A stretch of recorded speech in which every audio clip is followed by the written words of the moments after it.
Kathma dari United States bat Israel percaya dari Iran bat Lebanon kalau poi syek sengi ke bahan rio harenggar ke jingnan jur syusyu ke Kathma berwarak jingkus lai jumut hakeleng giri kal Lebanon bat Iraq kari Iran kalau mahaman pensenge ke jing penyaj penyang de Chad lembaga Strait of Hormuz bekerja kon kelas tang sapriang hagi benta baper kiri Middle East bat syusyu ke submarine kari United States kalau pengam ke Chatma kari Iran hagi benta bajan bat kari Sri Lanka katkom ki kaifat khobor ke jingdan ki bayap Iran kalau poi se khsie jar sabsan ngot hakisan sngi ke jing ter namdeng bat ter bom kari United States bat Israel kat baki bomon saupat kila poi palat nro jar ngot umash taba Khamenei khon jong supreme leader barem kari Iran u Ayatollah Ali Khamenei ula paw shikmat kum nong bujli ban yalam ye kari hadin da gisnam ke jingi trilang bat jingi te ke Islamic Revolutionary Guard Corps IRGC hak saudrai ulbera jar pun rio ke submarine kari United States kelasiat do torpedo ban pengami ke Chatma kari Iran ke Iris Dena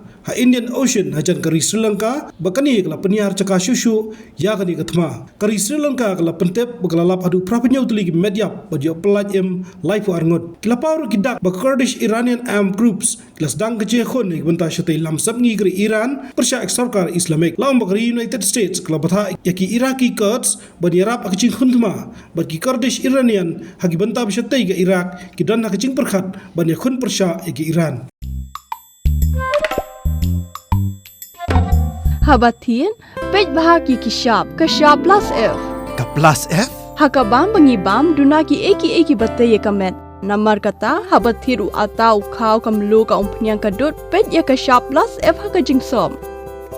yaki nutrient kumki vitamin bat ka ayen la icon diat bada ka bathau bha kam khta ai ka dur jingki mar bam ka jing mat lani ka rukom shed yaki Balehi panai kita.